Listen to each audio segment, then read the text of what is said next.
Hey guys, it's Krista Bigler. I'm a registered dietitian nutritionist obsessed with helping people feel better about themselves and their health and their life. So today I wanted to talk to you about what's the herb that is touted more effective than some drugs, like the one that has over 6,000 peer-reviewed studies and says that it's an effective painkiller, antidepressant, anti-inflammation, anti-joint pain, the list goes on and on.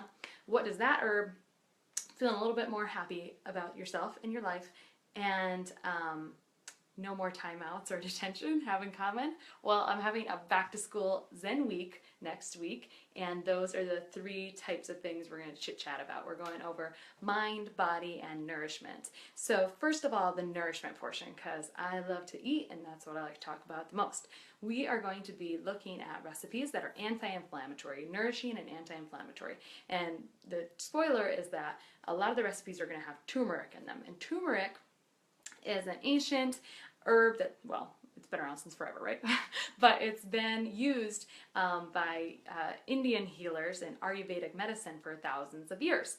First became interested in Ayurveda or Ayurvedic medicine when I was interning as a research intern at the university where I went to school. Interviewed a pharmaceutical researcher who was studying curcumin, or the active compound in turmeric, against cancer, and he was delighted by his results. So my ears perked up. I was very interested in that at that time, and I've been interested in it ever since. So just kind of revisiting it though, half a decade later. And anyway, next week we're going to do a bunch of recipes with turmeric. I'm going to talk about how to make it more absorbed and more effective for your use, and then the types of things it's used for. So like this week I actually got it in root form instead of powder form, and so I'll go over all that stuff. It'll be kind of fun. My husband's using it, or was using it, to try to improve some joint inflammation he'd been having in his knees from kneeling on them. So, and it worked out really well. So that's a little bit of a spoiler about turmeric, okay? So if you want those recipes or the grocery list, you can, I posted yesterday with a link. It's bit.ly/zenweek,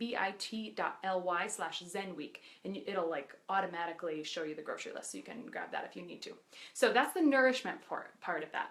And then the mind part of it, we're going to be going over like some like non-weird meditation, just for like calming reasons, because you know how stressed our society is, right?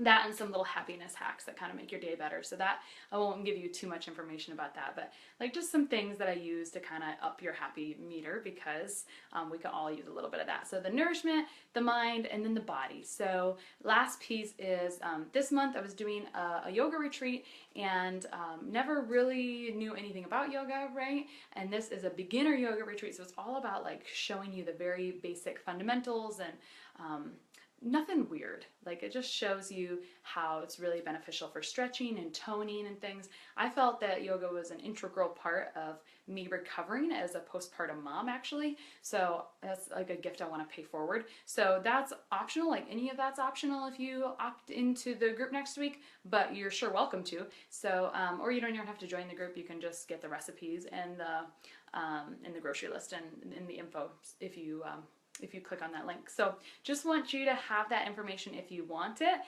But yeah, back to turmeric a little bit. So turmeric, yeah, over 6,000 peer-reviewed studies, most studied herb in ever, right? And I mentioned this before, but yeah, like anti-cancer, anti-arthritic, anti-joint pain, anti-inflammatory, antidepressive, and anxiety. So like, it has a really impressive resume. It's kind of interesting, and so I'd encourage you to go out and look that up. But usually it's like curcumin that is the ingredient that's being studied, because that's the most active compound in turmeric, and turmeric is that yellow color in Indian curry. So if you're not regularly eating Indian curry, then maybe we should find other ways to add that beneficial spice to our food. And so I'm all about what you can put into your diet versus what you can take out. So I want to talk a lot about adding that in, because I've tried some amazing recipes lately. Like this morning, made an egg scramble with some peppers and onions, and then added turmeric at the end. It was actually excellent. Very, very good. So anyway, if you want to learn a little bit more about that trifecta of mind, body, nourishment, Mind, body, nourishment. Yep, those three. You can go up to my link. I'll actually put it in the comments below this video too, and you can opt in to get that those recipes and whatnot, or you can join the group, learn a little bit more about the turmeric, like in person. I'll probably do a little bit of cooking demos next week in that group.